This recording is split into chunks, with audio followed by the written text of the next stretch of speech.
So it's pretty safe to say at this point that 2025 is going to be full of expensive failures across the board. It's not just limited to Marvel Studios, but it's also connected to other movies out there, just connected to Disney in general, such as Snow White 2025 is a major example right there, that's still scheduled to release in March of next year.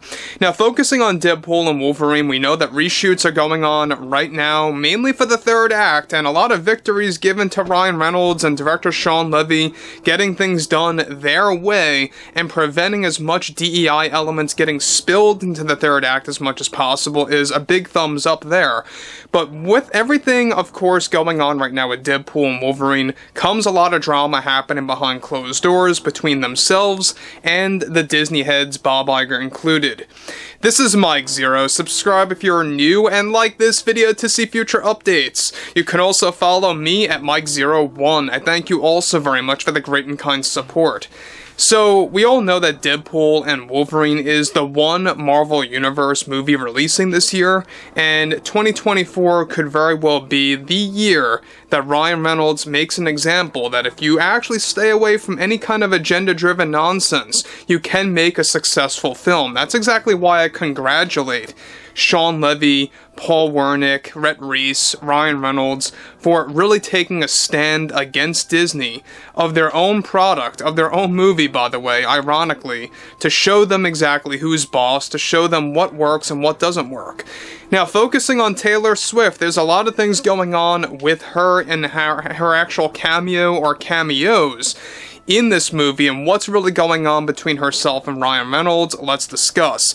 Now, specifically, of course, we already know that Ryan Reynolds is taking a major stand for this movie because he wants to make sure that it's going to lead to a brighter future for the usage of the character Deadpool. Now, with Bob Iger and the board of directors now endlessly in a phase of panic and damage control for all of their divisions, one major development has much to do with Ryan Reynolds and what he recently did against those like Disney and Marvel Studios and the ongoing Deadpool and Wolverine drama that's happening during reshoots right now. Now, one sequence in particular that Ryan Reynolds and director Shawn Levy eventually disagreed with after one of the test screenings for Deadpool and Wolverine was a full-blown disaster, featuring Taylor Swift playing herself singing one of her popular songs on a concert where both Deadpool and Wolverine would briefly watch the concert as they enter the real-world universe.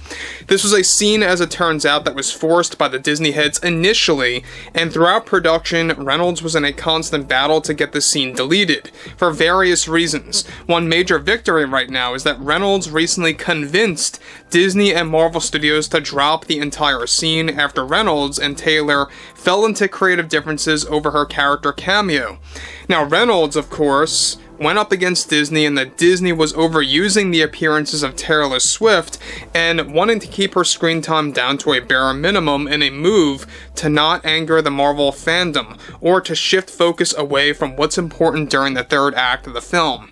It turns out that Reynolds had a major issue with the length of the scene that was filmed, as Bob and Kevin wanted to use the extra footage initially shot to focus on a whopping 5-minute scene during a Taylor Swift concert where Deadpool and Wolverine would not only be watching the concert briefly in the beginning, however, followed by that, fighting new foes entering through different portals into the real-world universe, fighting in this concert. Director Shawn Levy, of course, eventually described the scene as messy and unorganized after the failed test screening and supported Ryan, standing up against the Disney executives to cancel Taylor Swift's scene altogether. However, her surprise cameo remains for the second act of the film that is now believed to be the Dazzler.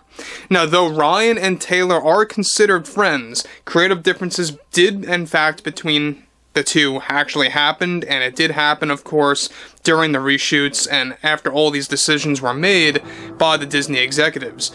Now, on top of that, after of course Reynolds decided to convince Iger and Feige to do away with the Taylor Swift scene playing herself in fear of this driving away a big part of his audience. However, it wasn't just the appearance of Swift alone that led to this call, but also how various lines of dialogue used was not working for director Shawn Levy, as he viewed them as cringeworthy and, of course, a deal breaker at that, especially for the audience and the scene featuring Taylor Swift in the recent test screening and how it failed miserably.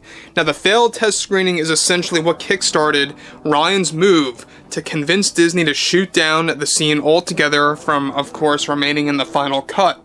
Bob Iger and Kevin Feige even tried to convince Reynolds to reshoot and condense the entire scene during reshoots. However, Shawn Levy was not up for the task, as he did not agree with it artistically speaking.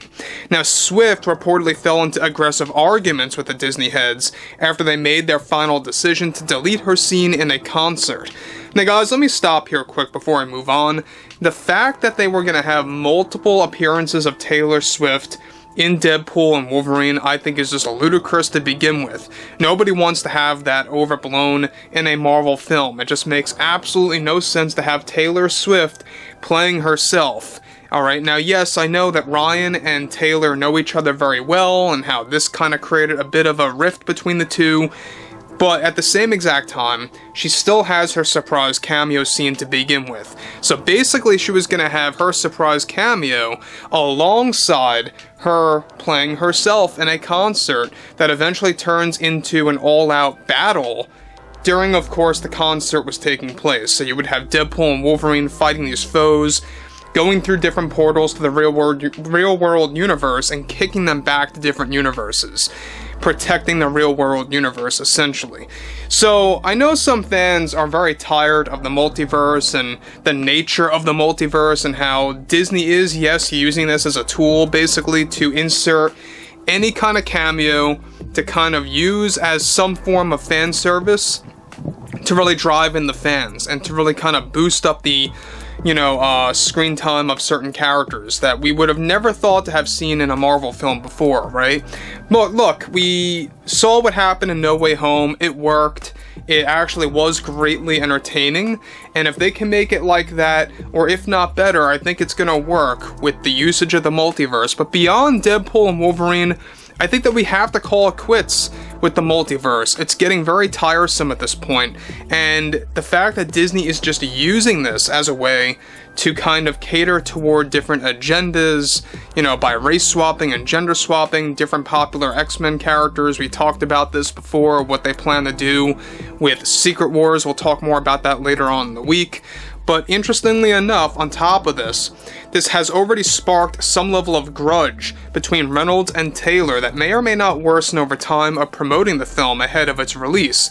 As of now, Reynolds is focusing on more surprise cameos in Deadpool and Wolverine, one of which being Henry Cavill portraying a Wolverine variant. Something that Disney has been desperately trying to tamper with and to kind of water down drastically during, of course, his battle with Cassandra Nova. We'll talk more about that as well. So anyway, guys, I would like to hear what you all have to say about Ryan Reynolds and his stand against Disney and the many victories that he's been gaining throughout the past 3, maybe 4 months now. It's been quite a while, and if you guys did enjoy the content for it today, make sure to drop a thumbs up on this video to support the channel, and I will catch you guys later.